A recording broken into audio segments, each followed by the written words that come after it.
And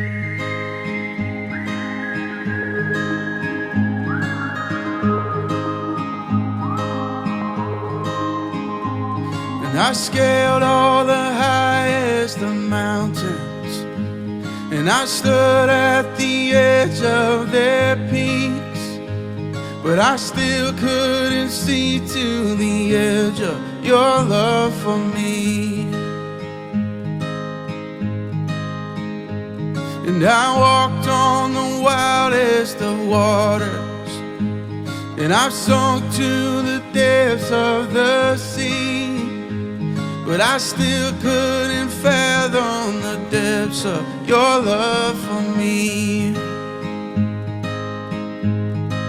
Canyons wide, oceans deep, can't contain all your love for me. No matter how high or far I reach, there's no end to your love for me. And I wrestle belief in the valley, and I barely hung on through the night, but just when I thought it was darkest, the sun began to rise. Canyons wide, oceans deep, can't contain all your love for me. No matter how high or far I reach, there's no end to your love for me.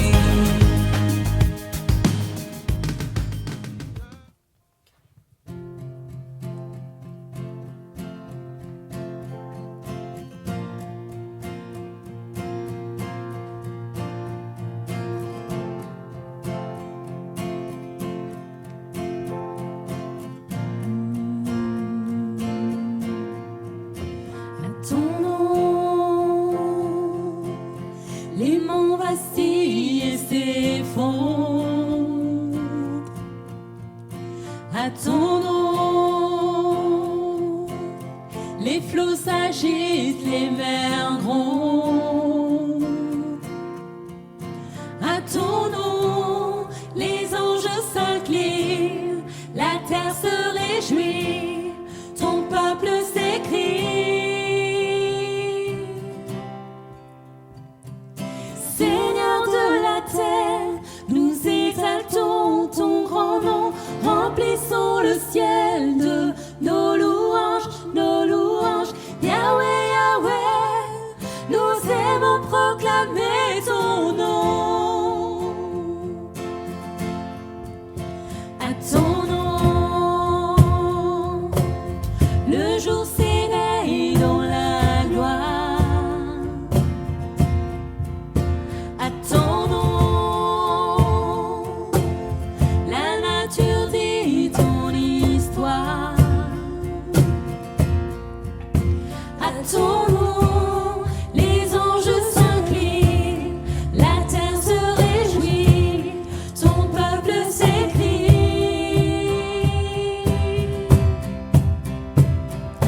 Seigneur de la terre, nous exaltons ton grand nom, remplissons le ciel de nos louanges, Yahweh, Yahweh, nous aimons proclamer ton nom. Seigneur de la terre, Seigneur de la terre, nous exaltons ton grand nom, remplissons le ciel de nos louanges, Yahweh, Yahweh, nous aimons proclamer ton nom. Notre Dieu est sans égal, nous te louons, Dieu est sans égal, nous chantons, notre Dieu est sans égal, nous te louons, Jésus notre Dieu, nous chantons, notre Dieu est sans égal, nous te louons, Dieu est sans égal, nous chantons, notre Dieu est sans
aimons proclamer ton nom.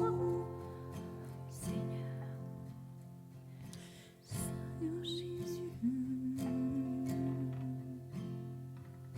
Seigneur, nous voulons ce matin, Père éternel, t'apporter nos louanges parce que nul n'est égal à toi, Seigneur, rien n'est comparable à toi. Nous voulons célébrer, louer, adorer ton nom parce que tu es notre Dieu, parce que tu es notre Sauveur, tu es notre Rédempteur. Combien tu es digne de louange et d'adoration. Reçois nos cœurs, Seigneur, ce matin. Même si nous sommes tous dispersés, chacun, ton esprit nous unit, Seigneur mon Dieu. Alors que nos voix, nos cœurs s'élèvent vers toi comme un chant, Seigneur, comme un parfum de bonne odeur, un chant qui t'est agréable, une douce mélodie qui réjouit ton cœur. C'est notre désir, Seigneur mon Dieu.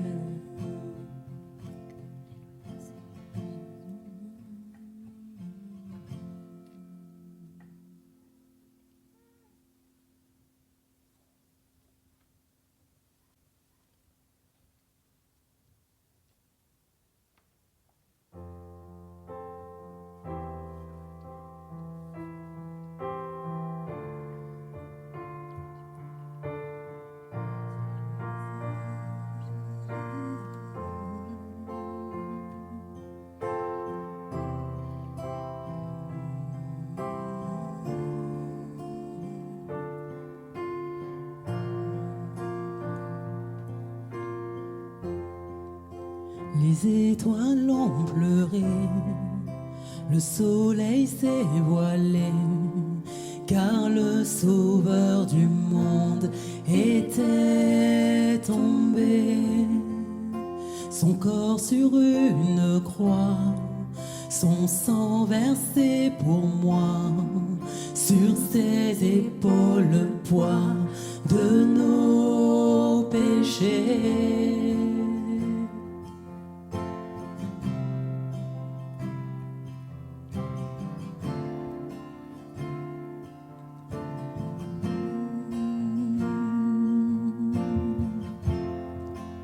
À son tout dernier souffle, le ciel s'est détourné. Le Fils de Dieu gisait dans les ténèbres. Une guerre dans le tombeau, livrée contre la mort, pour terrasser l'enfer à jamais. Alors la terre trembla, la pierre fut roulée, l'amour parfait n'a pu être vaincu. Mort, où est ton pouvoir? Le roi ressuscité a remporté la victoire. À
Chantons Alléluia, chantons Alléluia, l'agneau a triomphé. Chantons Alléluia, chantons Alléluia, chantons Alléluia, l'agneau a triomphé.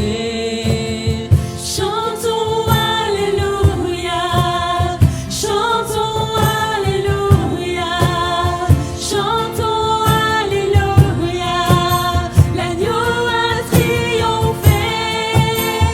Chantons Alléluia, chantons Alléluia, chantons Alléluia, l'agneau a triomphé.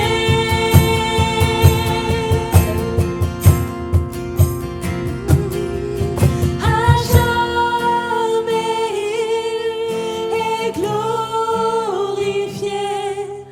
à jamais il est élevé, à jamais ressuscité. Il est vivant, il est vivant. À jamais il est glorifié.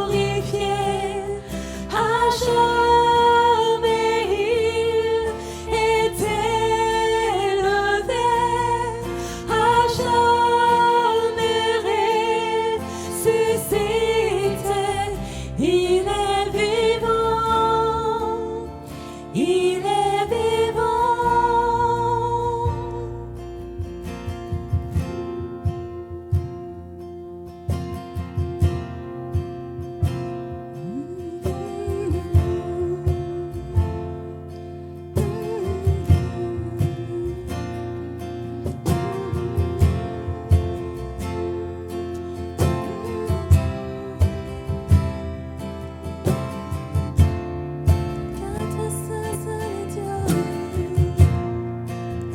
Car toi seul est Dieu, bien avant tous les temps, assis sur le trône. Oui, toi seul est Dieu, dans les bons ou dans les mauvais temps, assis sur le trône. Oui, toi seul est Dieu.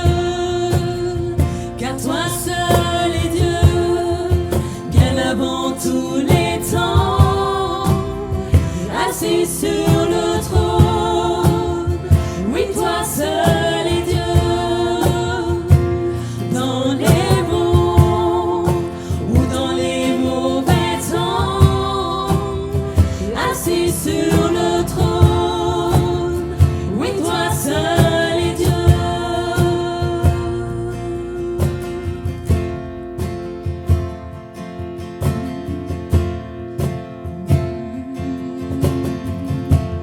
Tu n'es pas un Dieu créé par la main de l'homme. Tu n'es pas un Dieu qui dépend de l'homme mortel. Tu n'as pas besoin de nos dons ni de nos offrandes. C'est ton plan et c'est ta volonté. Toi seul. Car toi seul est Dieu, bien avant tous les temps, assis sur le trône. Oui, toi seul est Dieu, dans les bons ou dans les mauvais temps, assis sur le trône. Oui, toi seul est Dieu. Tu es le seul Dieu, ton pouvoir ne peut se contenir. Tu es le seul Dieu, la louange ne va jamais finir. Tu es le seul Dieu, toi seul est digne de nos offrandes. Tu es Dieu.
es mon Dieu. Oh, je t'adore, oui, je t'honore, je t'élève, tu es mon Dieu. Oh, je t'adore et je t'honore, je t'élève, tu es mon Dieu. Oh, je t'adore, oui, je t'honore, je t'élève, tu es mon Dieu. Car toi seul est Dieu, bien avant tous les temps, assis sur le trône. Oui, toi seul est Dieu, dans les bons ou dans les mauvais temps, assis sur le trône.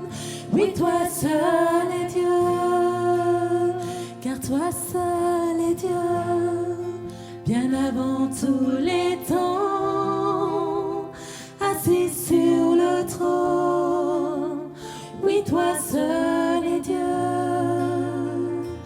dans les bons ou dans les mauvais temps, assis sur le trône. Oui, toi seul est Dieu.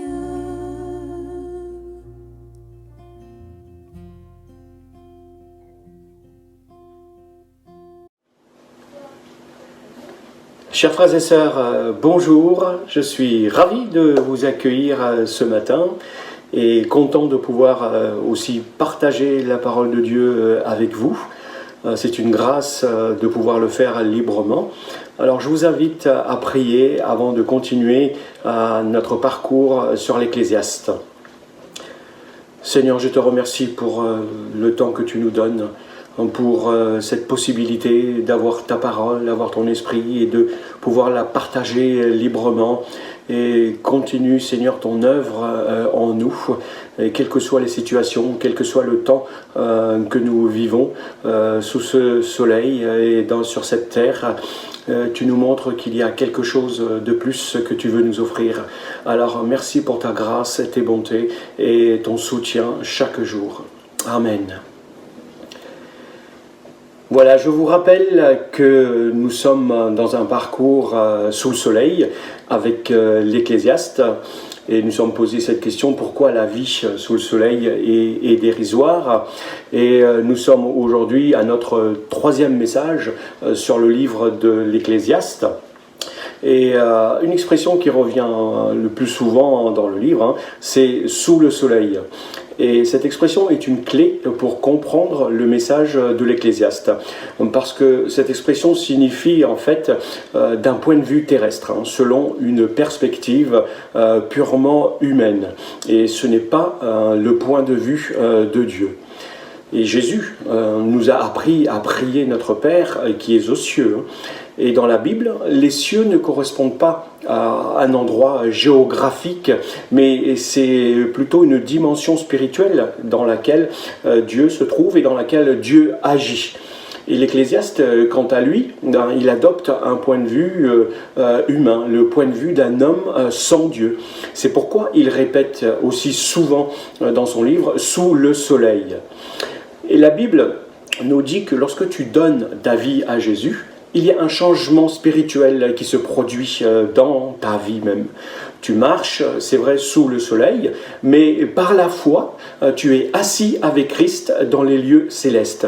Ça veut dire que ta position, ta situation a changé, et ton point de vue aussi a changé, et ta perspective sur la vie aussi a changé. Alors que tu marches sous le soleil, avec les mêmes problèmes que tout le monde, spirituellement, ta situation est différente. Et ça, c'est la bonne nouvelle de l'évangile de Jésus-Christ. Il y a aussi Une deuxième expression qui revient souvent chez l'Ecclésiaste, c'est cette expression qui dit tout est dérisoire, absolument dérisoire, ou tout est vanité, ou plus littéralement vapeur, tout est vapeur, buée, tout n'est que buée. C'est-à-dire que non seulement tu as besoin de Jésus, mais sans Jésus, ta vie n'est que futilité.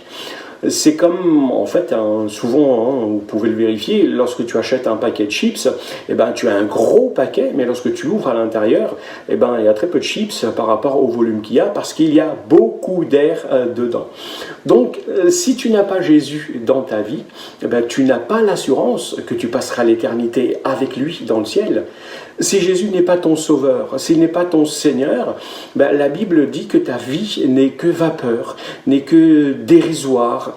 Donc c'est pourquoi tu as besoin de réaliser l'importance d'accepter Jésus dans ta vie et de marcher avec lui chaque jour.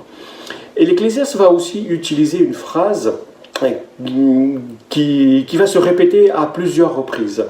Il va dire « mieux vaut telle chose qu'une autre chose ». En fait, il va comparer des situations et il va conclure que telle chose vaut mieux que telle autre.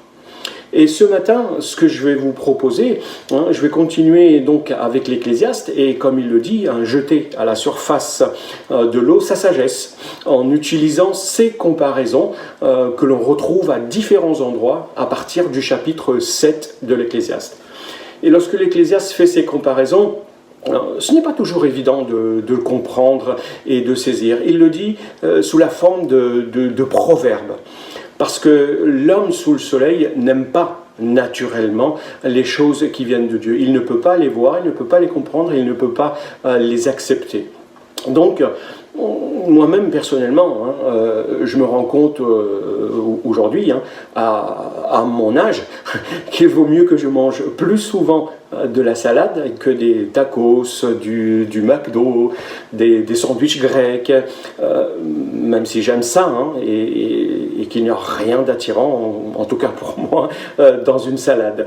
Donc l'Ecclésiaste m'a conduit à réévaluer mes préférences et à me dire que finalement la salade est quand même mieux pour ma santé. Donc bien que de temps en temps, je l'avoue, je me fais un petit plaisir. Donc l'Ecclésiaste veut te défier ce matin. Il veut te montrer que telle chose vaut mieux qu'une autre chose parce que naturellement, ce n'est peut-être pas et certainement pas ce que tu aurais choisi. Et voilà comment l'Ecclésiaste va commencer. Il va dire « Mieux vaut le jour de sa mort que celui de sa naissance ». Verset 1er, chapitre 7. Et le verset suivant nous explique vraiment le contexte. Il va dire « Mieux vaut se rendre dans une maison endeuillée que dans celle où l'on festoie ». Car celle-là nous rappelle quelle est la fin de tout homme et il est bon d'y réfléchir pendant qu'on est encore en vie. Et ça, c'est profondément spirituel, ce que nous dit l'Ecclésiaste. Parce que lorsque tu vas dans une maternité, lorsqu'un enfant vient de naître, même pour la naissance de ton enfant, c'est plutôt réjouissant.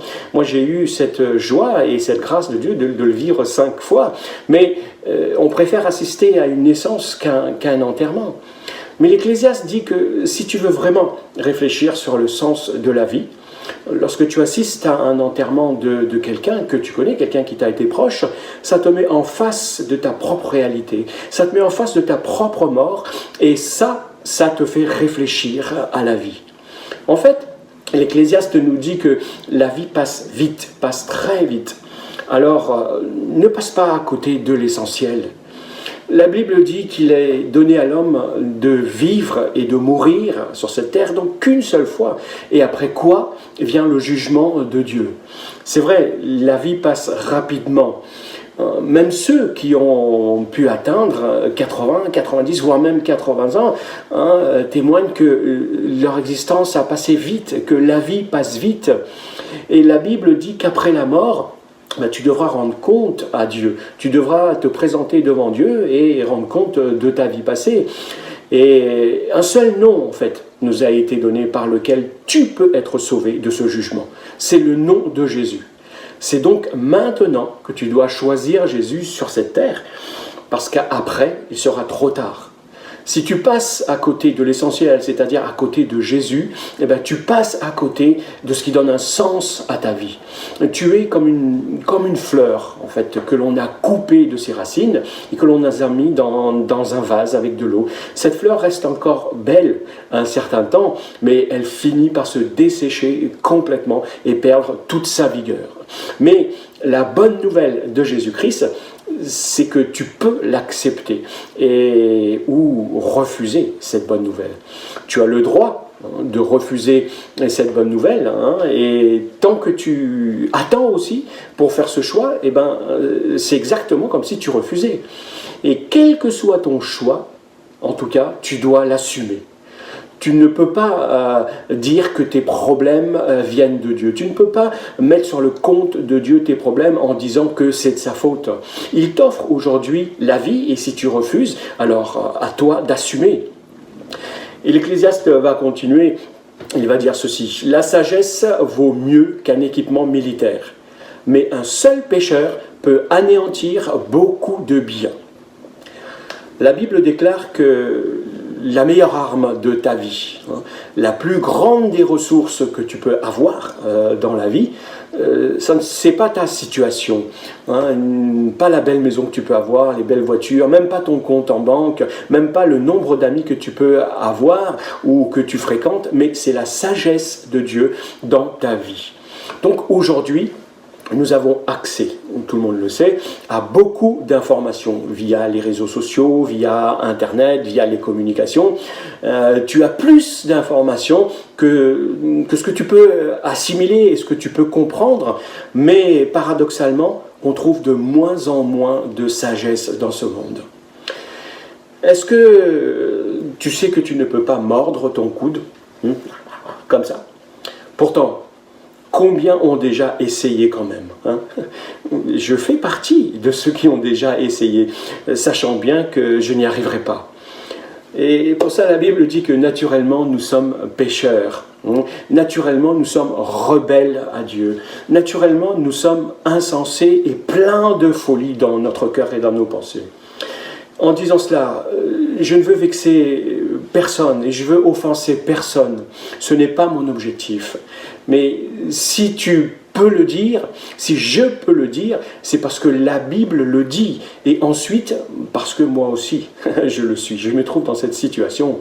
C'est pourquoi j'ai décidé de donner ma vie à Jésus et j'ai décidé de le suivre. Et l'apôtre Paul, lui aussi d'ailleurs, va le dire. Il dit, je connais le bien, mais je suis incapable de le faire.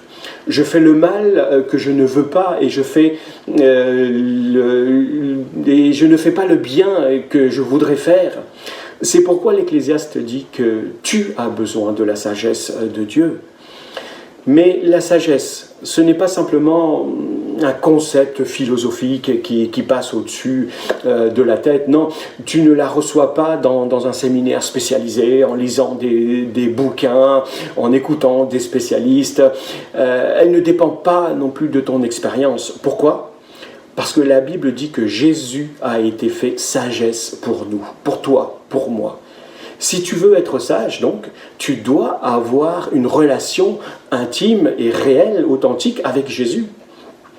Tu pourrais peut-être t'évaluer toi-même et trouver que ta vie n'est pas si mauvaise que ça et toi-même tu n'es pas si mauvais, mais la Bible dit que seul Dieu est sage et que même la folie de Dieu est plus sage que la sagesse des hommes. La croix, c'est ce que la Bible nous dit. La croix est une folie pour ceux qui la refusent.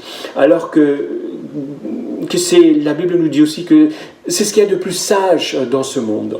Donc accepter Jésus paraît assez simple. C'est pourquoi la plupart des gens pensent que c'est de la folie. Ça paraît tellement simple de dire à Jésus, pardonne-moi, je veux te suivre. La Bible dit aussi que si tu manques de sagesse, et que tu demandes à Dieu de te donner de la sagesse, il va te donner de la sagesse dont tu as besoin. Et Dieu n'en aura pas moins pour autant. Le problème, cependant, avec beaucoup de gens, ce n'est pas que tu ne sais pas quoi faire. Tu sais bien ce qu'il faut faire, mais tu n'y arrives pas toujours. Tu as besoin de recevoir la sagesse de Dieu pour ton couple, pour ta vie. Tu as besoin d'avoir la sagesse de Dieu avec tes enfants, dans tes finances, avec tes collègues, dans ton travail, dans tes projets et dans ta marche chrétienne, dans ta marche avec Jésus. C'est pourquoi l'Ecclésiaste dit que ta plus grande arme, c'est la sagesse. Parce qu'elle vaut mieux que toutes les ressources que tu pourras trouver dans ce monde. Et l'Ecclésiaste poursuit, il va compléter en disant qu'un seul pécheur peut anéantir beaucoup de biens.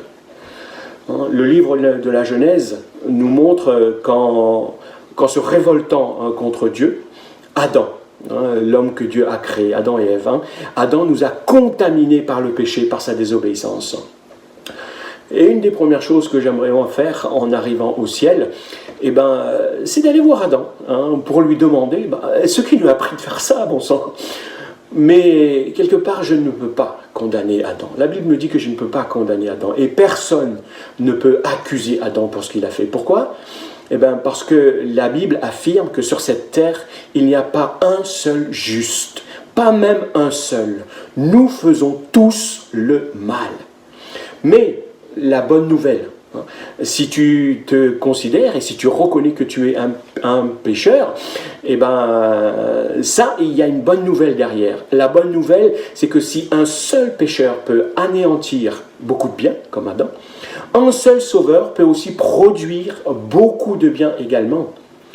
Mais certains aussi pourraient dire, oh, ce n'est pas juste, à cause de Adam, donc je suis devenu pécheur, perdu. Mais dis-toi que Dieu, lui, il est juste. Et il fait en sorte que grâce à un seul sauveur, à Jésus-Christ, tu peux être réconcilié à Dieu, tu peux être pardonné et avoir une vie juste. Ce n'est pas parce que tu as un bon comportement que tu es un bon chrétien aussi. Je crois que le chrétien doit avoir un bon comportement, qu'il doit mener une vie de sainteté, mais ce n'est pas parce que tu as une bonne morale, un bon comportement que tu es sauvé. Tu es sauvé par grâce et tu avances dans la vie et dans la vie chrétienne par grâce, parce que devant Dieu, tout n'est que grâce. C'est ce que l'apôtre Paul aussi va dire, ce n'est plus moi qui vis, c'est Christ qui vit en moi. Et ma vie en tant qu'homme, je la vis dans la foi au Fils de Dieu, qui, par amour pour moi, il s'est livré à la mort à ma place. Ainsi va dire Paul, je ne rejette pas la grâce de Dieu, car si c'est l'obéissance à la loi qui permet d'être déclaré juste, alors ça veut dire que Christ, il est mort pour rien, que Christ, il est mort en vain. Mais quand le Saint-Esprit agit en moi, j'ai souvent des combats que je n'aurais pas eu si je n'avais pas donné ma vie à Dieu. Si tu te sens coupable, c'est certainement un bon signe, parce que le Saint-Esprit agit dans ta vie. Et tu dois aussi comprendre que ce n'est pas la culpabilité que le Saint-Esprit veut produire en toi, veut susciter dans ton cœur. Non, il veut surtout t'emmener à la repentance en te faisant réaliser que tu ne peux pas t'en sortir tout seul. Et il va te pousser à crier à Dieu. Crier à Dieu, pourquoi ? Pour t'aider. Et là, Dieu va agir. Dieu va agir concrètement en toi. Et le remède à la condamnation et à la culpabilité, ça ne sera pas de mieux obéir à Dieu, mais surtout de mettre ta foi en Jésus, qui lui a obéi parfaitement à Dieu. Ta fierté, elle n'est pas non plus dans le fait que tu te comportes comme un bon chrétien ou que tu accomplis certaines choses pour Dieu. Non, ta fierté doit être en Jésus et non pas dans les œuvres que tu accomplis, parce que c'est lui qui te permet de pouvoir accomplir ces œuvres-là. Et ta sécurité aussi, elle n'est pas dans les choses que tu pourras faire, elle est en Jésus qui t'aime et qui prend soin de toi jour après jour. Et l'Ecclésiaste continue avec un autre mieux vaut, et il nous dit mieux vaut un jeune homme pauvre, mais sage, qu'un roi âgé et insensé qui ne sait plus écouter les conseils. Donc ça veut dire quoi ? Ça veut dire que tu as besoin d'écouter les conseils. La Bible dit que le salut, le succès, se trouve dans le grand nombre de conseillers. C'est les proverbes qui le disent. Mais le problème, c'est que tu penses que tu as assez appris. tu as assez d'expérience, tu en connais assez pour continuer à avancer avec Dieu, avec Jésus dans ta marche au quotidien, sans le conseil des gens autour de toi. Mais la véritable sagesse, celle que Dieu t'accorde, elle te conduira toujours à tendre une oreille attentive à ce que les gens disent autour de toi. Tu peux même avoir des années de vie chrétienne et avoir à écouter des centaines de prédications, et d'études bibliques et avoir lu des centaines de livres, mais tu dois toujours être prêt à écouter. Toujours être prêt à te faire reprendre et être prêt à t'améliorer dans ta vie chrétienne en écoutant ce que les autres ont à dire. Je le dis souvent et je le répète encore, avant de pouvoir conseiller les autres, laisse-toi conseiller. Avant de pouvoir enseigner les autres, laisse-toi d'abord enseigner. Mais le problème, c'est qu'après plusieurs années de vie chrétienne, tu deviens tellement confiant dans ce que tu penses avoir appris, que tu deviens orgueilleux et que tu perds l'humilité qui te permet justement de grandir dans ta vie spirituelle et dans ta vie chrétienne. Et ce propos, l'Ecclésiaste va dire deux choses dans l'optique de sa mise en comparaison, mieux vaut telle chose que telle chose. Il va faire une comparaison entre les jeunes et les vieux. Et bien souvent, je me dis à ce propos, je ne sais plus moi dans quelle catégorie je me trouve. En fait, l'Ecclésiaste va dire qu'un jeune stupide, lorsqu'il devient vieux, il reste stupide. Spirituellement parlant, ce n'est pas parce que tu es vieux que tout à coup tu vas devenir sage. Un jeune charnel ne deviendra pas un vieux spirituel. Un jeune pécheur ne deviendra pas un vieux saint. Un jeune fou, donc, devient un vieux fou. Et un jeune charnel, qu'est-ce qui se passe ? Eh bien, quand il grandit, il devient un vieux charnel. C'est pourquoi l'Ecclésiaste dit que la sagesse vaut mieux que la force, que la vigueur. Parce que quand tu es jeune, qu'est-ce qui se passe ? Tu es vaillant, tu es rempli de force, tu penses que la vie est devant toi, tu t'investis dans beaucoup de choses et tu t'investis même pour pouvoir garder la forme, une bonne forme. Mais est-ce que tu sais qu'à partir de la quarantaine, à partir de 40 ans, tu perds environ entre 1 et 2% de ta masse musculaire chaque année qui passe. Donc, qui dit perte de masse musculaire, dit perte de force, diminution de la densité osseuse, affaiblissement de ton système immunitaire et un ralentissement de ton métabolisme qui va remplacer la masse musculaire que tu perds par les cellules graisseuses. Et la silhouette filiforme que tu pouvais avoir en étant jeune, va être remplacée par celle, ce qu'on dit couramment, par le baba Michelin. Je pense que vous connaissez. C'est ce qui motive beaucoup de personnes à s'investir dans les salles de sport après la quarantaine. C'est une bonne chose de le faire. Je ne dis pas qu'il ne faut pas le faire, c'est une bonne chose, mais n'oublie pas d'investir davantage d'énergie pour ton âme, pour ta vie spirituelle et dans ta relation avec Jésus. Pourquoi ? Parce que ton âme, elle est éternelle. Les jeunes, je vous donne un conseil. Tu as besoin de t'occuper de ta relation avec Jésus aussi, et peut-être plus que de ta forme. Et ça, maintenant et aujourd'hui. Et l'Ecclésiaste va aussi adresser des conseils aux plus âgés, aux vieux. Aujourd'hui, on dirait plutôt aux seniors, pour ne vexer personne. Il va dire aux personnes plus âgées, donc, garde-toi de dire, comment se fait-il qu'autrefois les choses allaient mieux qu'aujourd'hui ? Parce que l'Ecclésiaste continue en disant que ce n'est pas la sagesse qui te fait parler de cette façon. Ce n'est pas la sagesse qui te dicte cette question. Et un des problèmes, je me suis aperçu lorsque tu vieillis, c'est que tu deviens nostalgique. Les jours d'autrefois te semblent meilleurs. C'était tellement meilleur que tu veux toujours reproduire ce que tu as vécu dans le passé. Mais si tu regardes bien, ce n'est pas toujours vrai que le passé était meilleur. Lorsque je regarde par exemple la mode des années disco, wow. Et puis, le présent, tu peux te dire que dans le présent, tu vis des choses qui surpassent ton passé. Pourquoi ? parce que tu as l'expérience du passé pour te guider dans le présent. Donc la réalité, c'est que Jésus se sert en fait de toutes les générations, les jeunes et les moins jeunes. Il y a des bonnes et des mauvaises choses à chaque génération. Mais le souci quand tes regards sont fixés sur le passé, c'est que tu oublies l'instant présent, tu oublies le présent. Pourtant, je suis convaincu que ceux qui ont un certain vécu, ceux qui ont une certaine expérience, ils peuvent apporter de bonnes choses à la jeune génération. Je crois que les seniors peuvent apporter et partager ce qu'ils ont vécu aux plus jeunes, pour leur éviter certaines choses aussi, et pour leur montrer un meilleur chemin. Et quel que soit ton âge, je suis convaincu que le Seigneur peut se servir de toi aujourd'hui même. Et c'est ce qui va pousser l'apôtre Pierre à nous exhorter en disant que les plus âgés doivent prendre soin des plus jeunes. Il va aussi recommander aux plus jeunes de respecter et d'honorer les plus anciens. L'Ecclésiaste continue avec ses mieux vaut, et il dit « Mieux vaut écouter les reproches d'un homme sage que la chanson des insensés ». Dans son contexte, dans le contexte du livre de l'Ecclésiaste, même dans le contexte de la Bible, les insensés, ce sont ceux qui vivent sans Dieu.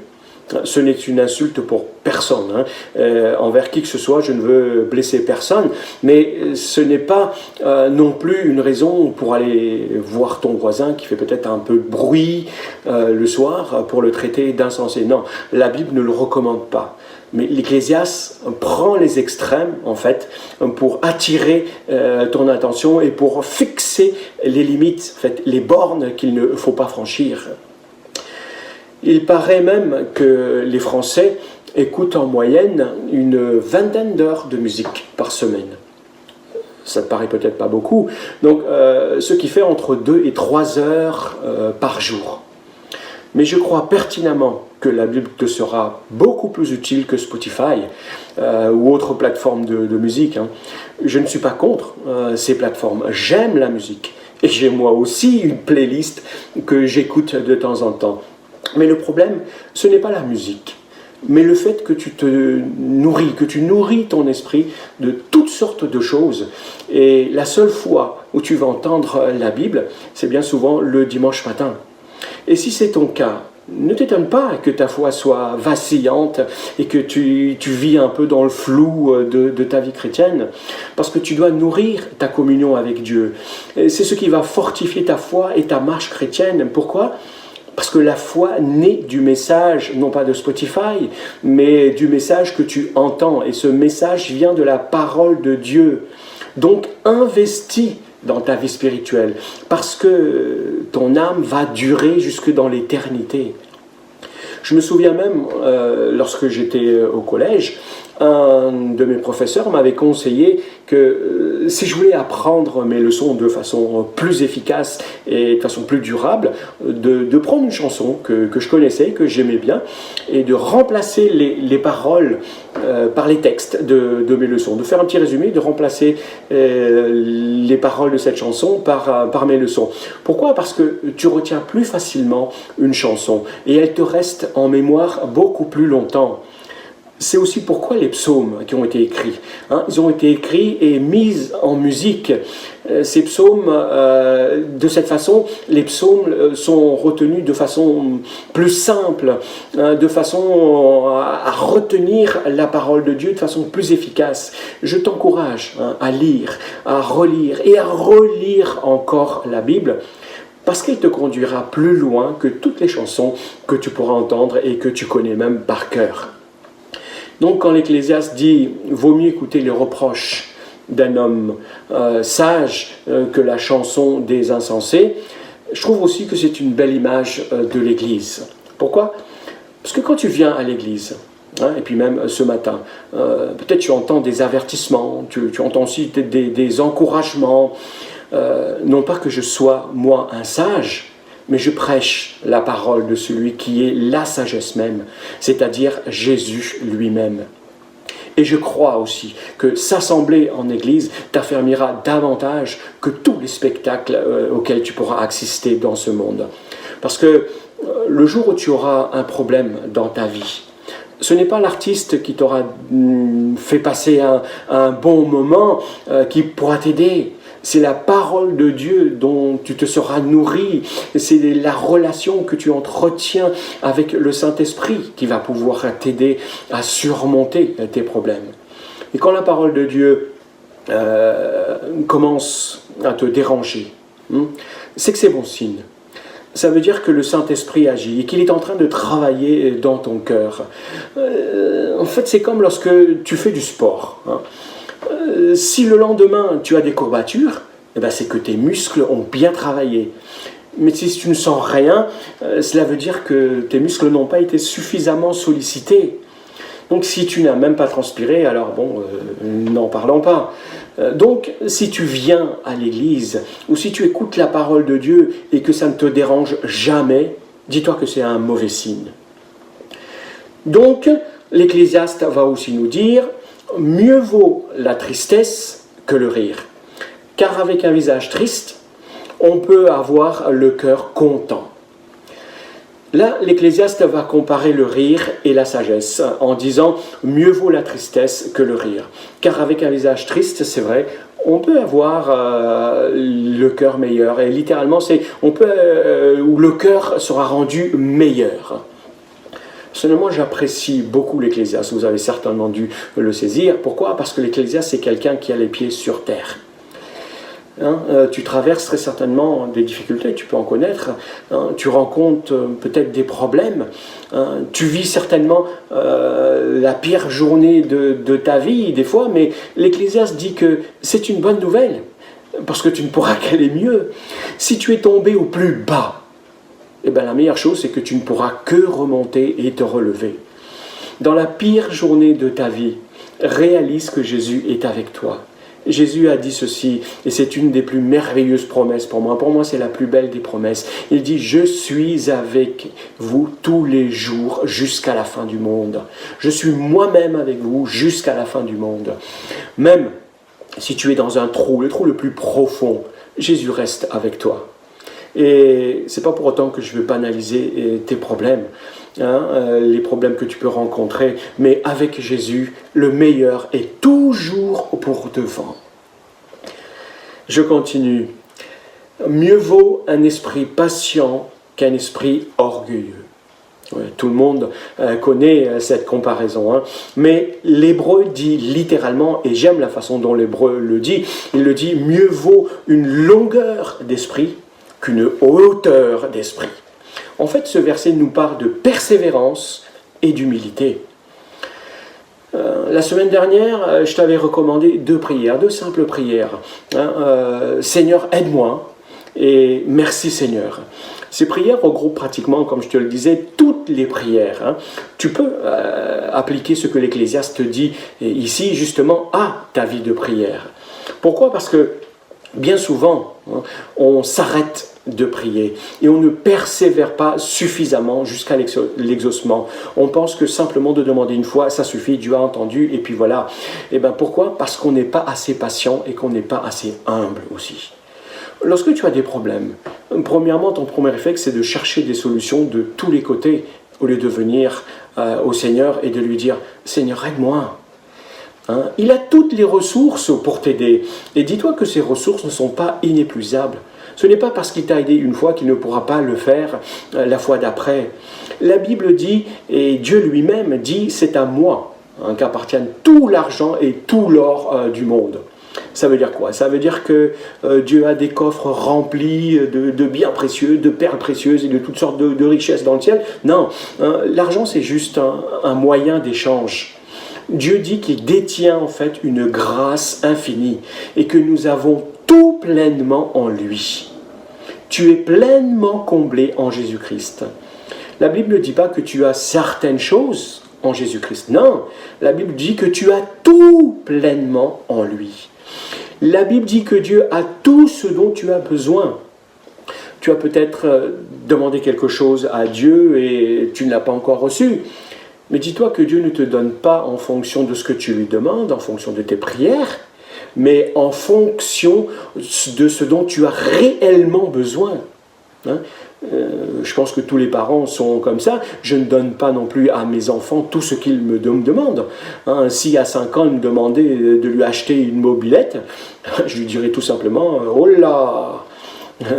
Continue à y réfléchir. Hein. Donc continuons notre parcours en semant le pain de l'Ecclésiaste.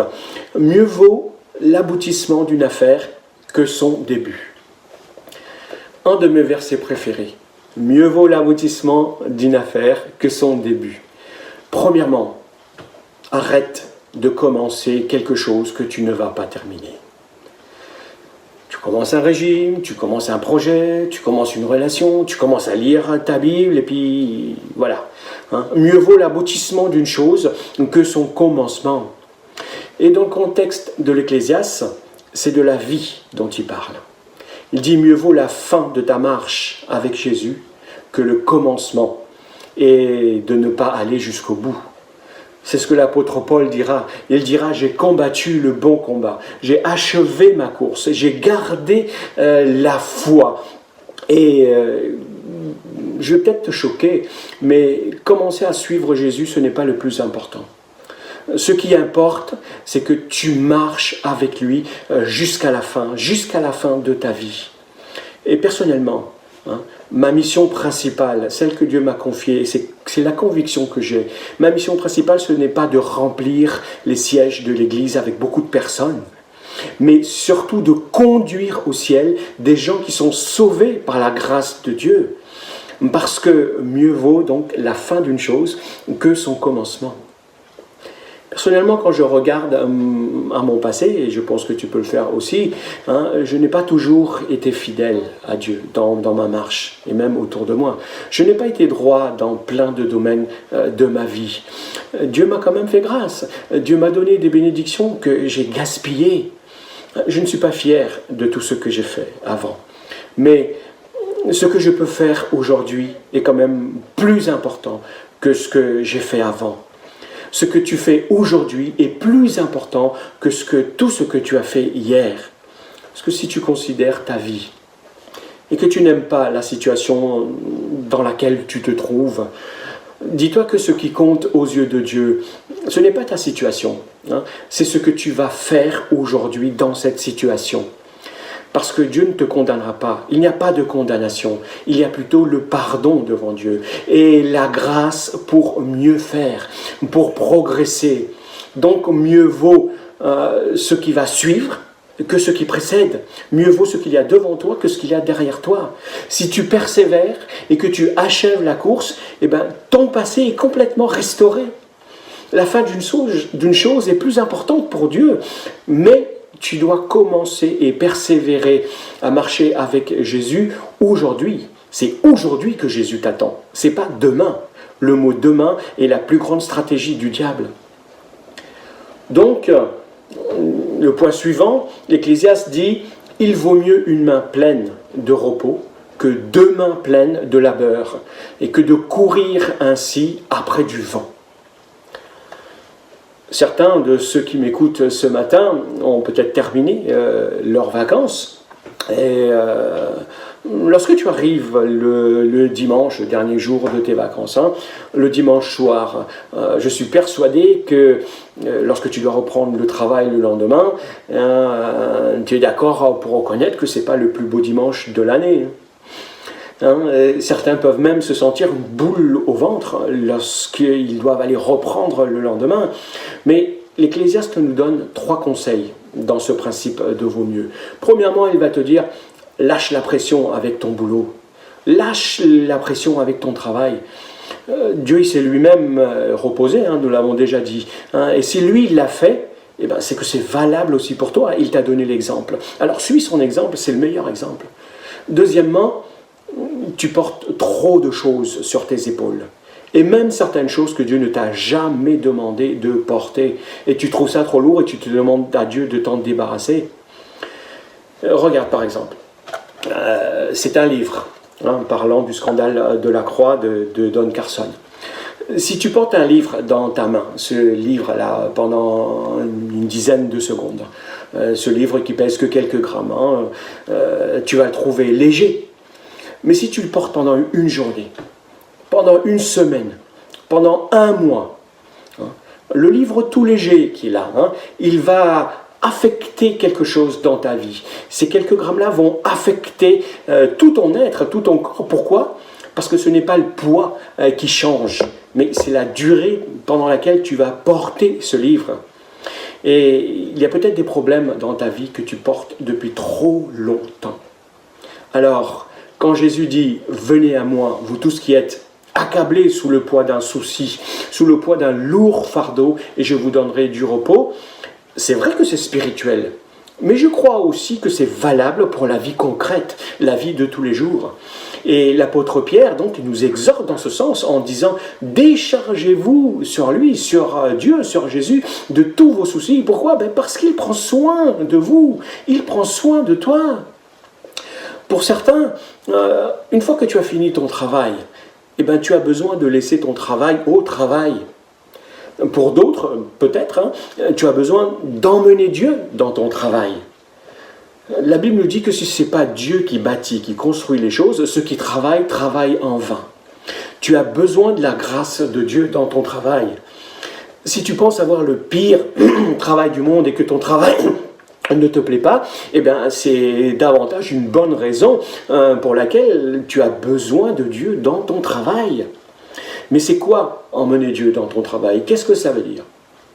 Quand tu es tellement occupé, pris par ton travail, que tu cours à droite, à gauche, que tu es occupé, que tu es débordé par toutes sortes de choses, je te conseille de faire une pause et de remettre ta situation à Dieu.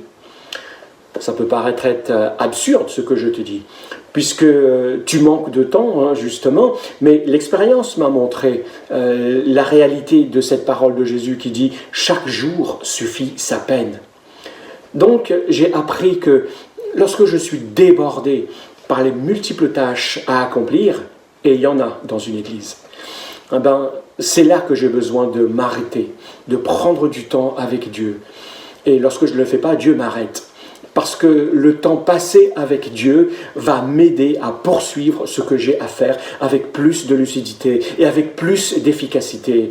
Et je t'encourage aussi à davantage t'investir et travailler pour ce qui va durer, pour ce qui est éternel. Moi, l'apôtre Paul m'encourage quand il dit « Soyez fermes ». Soyez fermes et ne vous laissez pas ébranler. Travaillez sans relâche pour le Seigneur, sachant que la peine pour laquelle tu te donnes dans le service de Dieu, ce n'est pas inutile. Il y a des efforts, c'est vrai, à faire dans ce monde pour manger, pour nourrir, pour payer ses factures, pour ta famille. Mais n'oublie pas qu'il y a aussi des efforts à faire si tu veux travailler pour le royaume de Dieu et pour ton âme. Et puis, le Seigneur, c'est le meilleur des patrons que l'on peut rencontrer. Continuons notre parcours. L'Ecclésiaste va dire « Mieux vaut un bon renom qu'un parfum raffiné ». Qu'est-ce que ça veut dire ? L'huile parfumée était un produit d'une grande valeur à l'époque de l'Ecclésiaste. Très certainement peut-être encore aujourd'hui, il y a toutes sortes d'essences. Mais l'Ecclésiaste dit en fait qu'une bonne réputation vaut mieux que ton compte en banque et que tout le business dans lesquels tu pourras t'investir. Mieux vaut préserver ton témoignage que d'étaler ta richesse et tous tes biens. Parce que ta réputation, elle se construit à partir de ce que tu es et de la manière dont tu mènes ta vie. Si tu fais des efforts pour gagner plus et que ton témoignage est entaché et faussé, l'Ecclésiaste te dit que ça ne vaut pas la peine. Et je crois pertinemment que perdre quelques centaines d'euros vaut mieux que de perdre la faveur de Dieu. Parce que c'est mieux d'avoir la faveur de Dieu que d'avoir la faveur des hommes autour de moi. Si, par exemple, si tu es dans une affaire, que tu es en train de conclure peut-être un marché qui va te rapporter quelques centaines d'euros, peut-être plusieurs centaines d'euros, et qu'à ce moment-là, ta famille a réellement besoin de toi et de ta présence, qu'est-ce que tu vas faire ? Je te laisse réfléchir là-dessus. Et on continue. L'Ecclésiaste nous dit « Mieux vaut être à deux que tout seul ». Si l'un tombe, l'autre va le relever. On a souvent utilisé la suite de ce passage dans les mariages, dans les cérémonies de mariage. Il dit qu'un homme seul est facilement maîtrisé par un adversaire, mais à deux, ils pourront tenir tête à celui-ci. Et une corde faite de 3 cordelettes, et 3 cordelettes tressées bien sûr, n'est pas vite rompue. Et une corde faite de 3 cordelettes tressées, on ne la rompt pas facilement. Lorsqu'on écoute aujourd'hui notre monde, notre culture dit que tu n'as besoin de personne à part toi-même pour être heureux. Et c'est le phénomène de l'épanouissement personnel. Mais la Bible dit que tu as besoin des autres, que tu as besoin de te faire des amis, mais il faut les choisir correctement. Il y a des situations dans la vie qui ressemblent un peu au sable mouvant.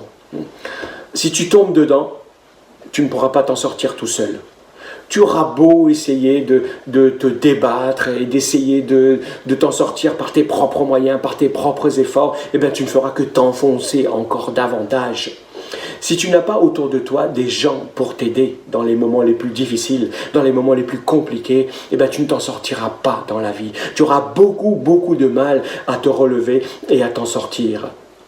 Pour certaines personnes, peut-être la chose la plus spirituelle que tu pourrais faire, c'est de te faire des amis, mais de bons amis qui sauront te conseiller et d'entretenir cette amitié. Donc tu as besoin d'avoir autour de toi des gens spirituels, des gens affermis, des gens matures qui vont prier pour toi, qui vont prier avec toi, qui vont t'aider, qui vont te conseiller. Personnellement, il y a eu des occasions dans ma vie où j'ai eu besoin de quelqu'un pour m'en sortir, pour me sortir de mon problème. Mais il y a aussi eu des moments où ça a été moi qui ai tendu la main à quelqu'un pour l'aider à remonter, à se sortir de ses propres difficultés. Et une des grandes vérités bibliques, c'est que tu n'arriveras pas à avancer dans la vie tout seul. Et encore moins à entrer dans le royaume de Dieu tout seul. Pour ça, tu as besoin de Jésus, tu as besoin du Saint-Esprit et tu as besoin de l'Église dans ta propre vie si tu veux avancer dans ta vie chrétienne. Le point suivant nous dit ceci. Un chien vivant vaut mieux qu'un lion mort. Ça signifie quoi ? Dans le langage biblique, un chien vivant, pas un chien vivant, un chien plutôt, c'est l'animal qui était le plus méprisé. Et le lion, c'était l'animal le plus respecté, un animal qui était considéré comme un animal noble. Et l'Ecclésiaste dit que, en fait, vivre une réalité imparfaite dans ce monde vaut mieux qu'un idéal impossible, un idéal que tu ne pourras pas atteindre. Et je ne sais pas si tu l'as déjà entendu, mais j'entends bien souvent, et même dans le monde chrétien, dire « poursuis tes rêves, oui, accomplis tes rêves, poursuis ce que tu as sur le cœur ». Mais lorsque je regarde la réalité qui m'entoure, je m'aperçois plutôt que la vie n'est pas un rêve. Ce n'est pas comme dans les histoires de Disney. Il y a bien des rêves dans mon cœur, et mon cœur et mes pensées sont remplis de rêves, mais certains finissent par s'évaporer, mais d'autres persistent parce que ces rêves viennent de Dieu. Un exemple, un ami chrétien, un jour qui cherchait du travail, était persuadé que Dieu allait lui donner un tel poste dans une entreprise. Et voilà que c'est une autre personne qui a eu ce poste.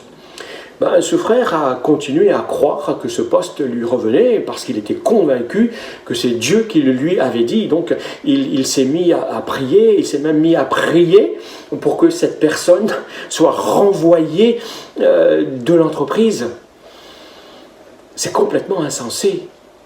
Il n'a pas accepté la réalité présente et il a continué à vivre sur un idéal, sur un rêve. Et il est resté longtemps dans cette situation difficile, sans travail, avant de pouvoir accepter cette réalité et de se mettre à chercher un travail et de s'humilier devant Dieu. Et Dieu a pourvu.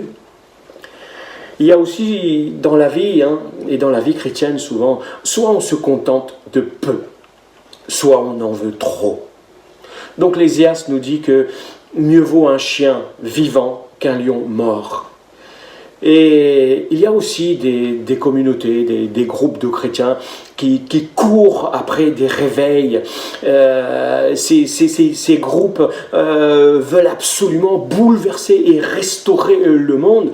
Et elles prêchent en fait le lion, mais un lion mort. Mais il n'y a pratiquement personne qui vient à Jésus dans leur groupe. Donc nous, notre communauté, elle n'est pas parfaite. Mais je préfère la réalité d'un chien vivant qu'un lion mort, parce qu'il y a beaucoup plus d'espérance.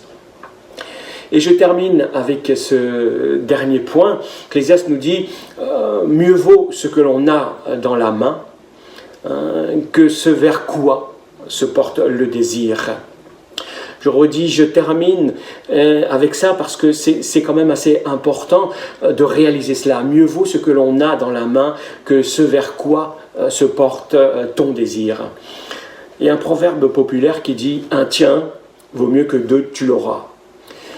Et ici, l'Ecclésiaste ne parle pas tant de nos rêves ou de nos aspirations, mais plutôt de nos convoitises, ces convoitises profondes. Parce que bien souvent, tu regardes à ce que les gens possèdent, et ce que les gens ont et ce que toi tu n'as pas, plutôt que de rendre grâce à Dieu pour ce qu'il t'a donné et ce que les autres n'ont pas. Tu es en fait, c'est ce que l'Ecclésiaste dit, tu es plus dans la poursuite de ce que tu n'as pas que de te contenter et de profiter de ce que tu as. Tu aspires à une plus grande maison alors que tu ne profites même pas de ta maison et tu ne l'entretiens pas comme il faudrait. Dis merci plutôt au Seigneur de ce que tu as déjà, car en fait, la vie que tu as, elle vaut la peine d'être vécue. Et c'est ce que l'Ecclésiaste va finir par nous dire, que la vie sous le soleil, c'est vrai, elle est imparfaite, elle est injuste. Alors je te pose cette dernière question. Qu'est-ce qui te manque dans la vie ? Que ce soit toi, moi, nous, n'importe qui, on pourrait tous déclarer qu'il nous manque quelque chose. Mais l'Ecclésiaste va répéter à 5 reprises, « Réjouis-toi de ce que Dieu t'a donné ». Et je pourrais terminer mon message en te demandant de prier que Dieu t'accorde ce qui te manque. Mais aujourd'hui, je préfère t'encourager à dire merci au Seigneur pour ce que tu as déjà. Et demande aussi au Seigneur et remercie-le en disant « Seigneur, je sais que tu t'occupes du reste de ce qu'il me manque. Parce que je ne veux pas laisser ce qui me manque m'empêcher d'être reconnaissant envers Dieu. » Alors, dis merci à Dieu parce que tu as tellement de choses dont tu ne te rends pas compte. Que Dieu t'aide à ouvrir les yeux sur ce qu'il t'a donné et être reconnaissant dans ta vie. Et lui prendra soin de toi pour ce qu'il te manque réellement. Je t'invite à prier pour cela. Seigneur, je vais te dire merci ce matin et je vais être reconnaissant parce que tu es le Dieu qui a comblé ma vie. Tu as sauvé mon âme. Et tu m'as tout donné, tu m'as donné Jésus-Christ. Et même ici-bas sur cette terre, tu me donnes tellement de choses. Et je vais te dire merci pour ce que tu me donnes.